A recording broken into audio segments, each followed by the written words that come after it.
Welcome to the Emerge podcast, where Ronnie Doss shares insights regarding life, leadership, and personal development. For more of our resources, visit ronniedoss.com. Now, let's join the podcast. Hi there, this is Ronnie Doss. My team and I are really excited that you decided to stop by. You know, I've spent the last decade working with individuals from all over the world to help them transform their thinking and enhance their life experience. Not only do I train teams at some of the most successful companies and organizations in the world, I offer coaching programs specifically designed for individuals much like yourself that are committed to increasing productivity and achieving personal goals. I've had powerful mentors along the way that have taught me principles that absolutely shifted how I was living my life, and those principles I want to share with you. My passion is people, and there's nothing more exciting than seeing a life transformed for the better. This is what I've decided to give my life to.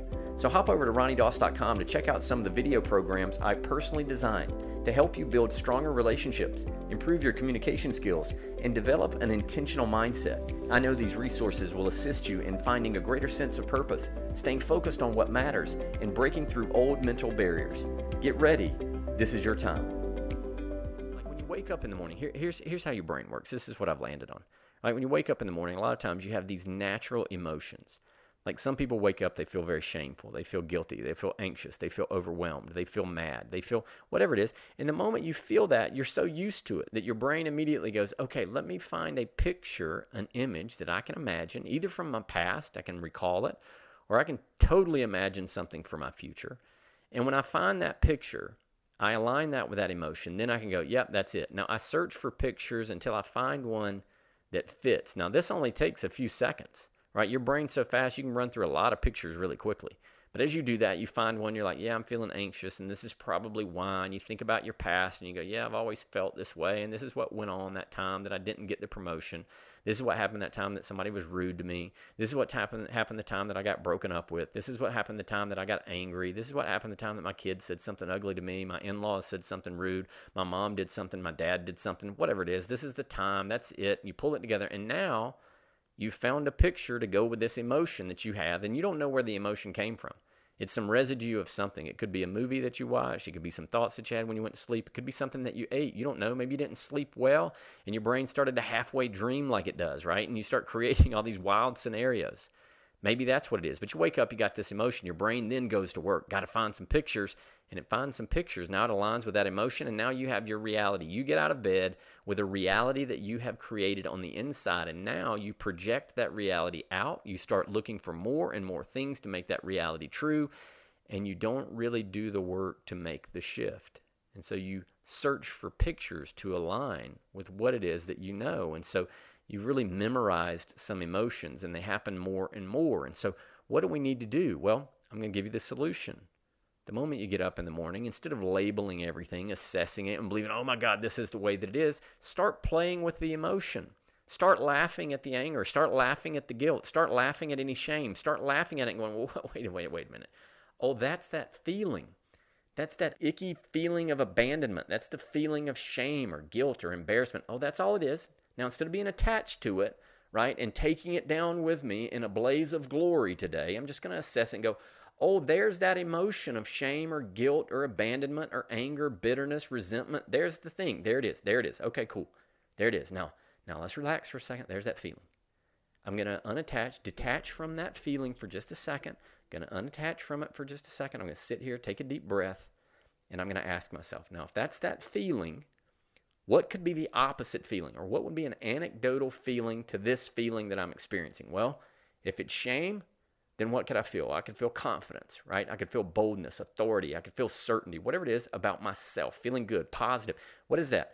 That would be the opposite of that, because this feels pretty icky. It feels pretty nasty, right? So I'm going to feel something different. What would that be? Would it be joy, passion? It would be something. So the moment you land on something that for you, right, it's congruent with you, that feels good with you, that would be the opposite or the anecdote of that thing, you say, here's the feeling. Now, if it's passion, I need passion, then what you're going to do is you're going to search out. Like you were going to search out the pictures to go with the feeling that you had when you woke up, you're now going to search out a picture to align with this anecdotal idea, the anecdotal feeling. What could that picture be? Well, it could be you knocking it out of the park. It could be you doing a presentation. It could be you going out on a date with someone you care about. It could be you being passionate and intimate with your spouse. It could be you making some money, closing a deal. It could be you selling a property. It could be you writing a book. It could be you exercising, working out. It could be you, whatever it is, that you find that picture and you practice holding that picture. And as you focus on that picture and you make it more vivid, more vivid, more vivid, clearer, clearer, clearer, your brain starts to kick off some chemicals to go along with this new picture. And as your brain kicks off these new chemicals to go along with this picture, here's the deal. Your brain doesn't know whether it's reality or not. It's just doing what you're telling it to do by holding a picture. You imagine this picture that fuels some passion in you. You hold the picture, passion. You hold the picture, boom, chemicals, chemicals, chemicals. Now you're overriding the emotion that you have so memorized because you've probably felt that emotion for so long. Now what we're doing is we're actually rewiring your brain. It's called neuroplasticity. And so now the neurons, everything in your brain is starting to shift. You're creating new neural pathways in your brain to where now when you wake up tomorrow, it might be a little easier for you to get into this place of passion where before it was the shame and the guilt because that's what you knew so well. That residue was hanging out. Now, are you ever going to be perfect at it? You're going to wake up someday and be like, oh my gosh, I feel like crap. And you're going to be easy. It's easy to break out of it every single day. I don't know. I can only tell you that when you do it one day at a time, it seems to work. I can't worry about what's going to happen 10 years from now. I don't know if I'm going to be able to do it 10 years from now, but I haven't slept all the nights to the 10 years from now. I'm only here present. And so if I can do the work in the present, what I believe is it helps me to do better in the future. Are you ever perfect at it? I don't know. Maybe you're as perfect at it as you think you're going to be. Wouldn't that be something? You're like, yeah, I'm perfect at this. I basically wind up feeling in alignment with whatever picture it is that I search out to find if I can hold that picture for long enough. Now, this is the practice. Now, think about it. This is just like exercising a muscle. What if you start exercising your brain this way? Like you go to the gym, you don't grab the heaviest weight because you'd hurt yourself. But what if you started with a small weight, right? Did some exercise, worked your way up, got a little stronger, got a little stronger, got a little stronger, and the next thing you know, you do that with your brain. You use that as the muscle. So you wake up and now instead of feeling anxious, worried, dreadful, like it's going to be so bad, I'm so unworthy, nothing ever works good for me, you start going, wait a minute, what's the opposite? The opposite of that would be passion, it would be power, it would be confidence. What's the picture there? What's the picture? Okay, I found it. Boom, quick, got the picture. I've practiced this picture. Now I can hold this for much, much longer. It's like a gymnast. You've seen them do the rings, how they hold themselves up, right? Like they stick their arms out and they just hang there. They can hold themselves up. Now, if you just started, chances are you probably couldn't do it for a second, right? It'd be very difficult to do the way gymnasts do, but because of practice, they can do it. They make it look easy. Works the same way with swinging a golf club, works the same way with throwing a football, works the same way with doing anything. What you practice, you get better at. But imagine you woke up and you started to feel shame and you went, wait. And then you instantly found that picture and you could hold it for longer until those chemicals kicked off. And now you're in a different state of being. And when your feet hit the ground, you are in a different place of feeling than you were by having this memorized emotion that you've been practicing for so long. What if you started doing that, right? What if you started asking yourself, what good can I imagine right now? What good can I imagine right now? You meet someone, you want to label them. What you could say is, what good could I imagine about them right now? Now, that is if you want to focus on them. Now, if you don't want to focus on people and get all caught up in your judgments and your stories and all that stuff, which I highly recommend, I'm not saying you don't connect with another person. That's not what I'm saying. But instead of assessing and judging and creating all these stories about them, simply connect with them. If you want to connect with them, talk to them, so forth, ask questions, act like they're valuable, treat them like they're valuable. That's one thing. But instead of getting into all that, what could you say is like, what good can I imagine about this person? Or what good can I imagine about me right now? And find that picture and hold that picture as long as you can. And you might say, well, Ronnie, this sounds crazy. Really? Is it? Maybe it's crazy compared to how everybody else acts. So easy to be frustrated, so easy to be down, so easy to be discouraged, so easy to be pissed off at the world, right? So easy to feel shameful. All those different things. Maybe that's easy, right? So easy to be that. But yeah, is it work? Yeah. And will you do the work? Yeah. If it matters, you're willing to do it. And I'm willing to do it. I'm doing it for me. I'm trying to will myself past some of my old programs, some of my old beliefs, some of my old filters that I got from who knows where. And by doing that work, by being willing to make that shift, I promise you, I'm standing in more of a place of power. I'm standing in more of a place of focus. I'm standing more in a place of confidence than I ever had before because I'm simply willing to do the work.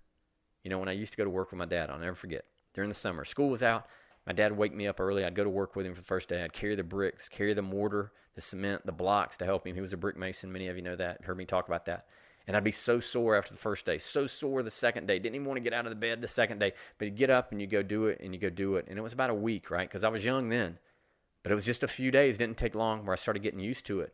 And man, by the end of the summer, I was strong. I'd been carrying the bricks, carrying the blocks. I was way stronger than I was in the beginning. You're only talking about a couple of months, right? July and August, right? It's back to school. I mean, think about it. Couple of months and things are different. I'm getting stronger. That's physically. What about mentally? Are you willing to get stronger? Are you willing to do the work? Or are you going to get caught up on what you already believe about you? Because I'm going to suggest to you that you wouldn't believe what you could become if you're willing to hold the picture of something different than what you already are. You don't have anybody to compete with. The only person you're competing with is with yourself. That's your only competition. Compete against yourself and say, hey, who I used to be, I'm not going to be anymore. I may not be who I used to be, and I'm surely not who I'm going to be, right? I'm not.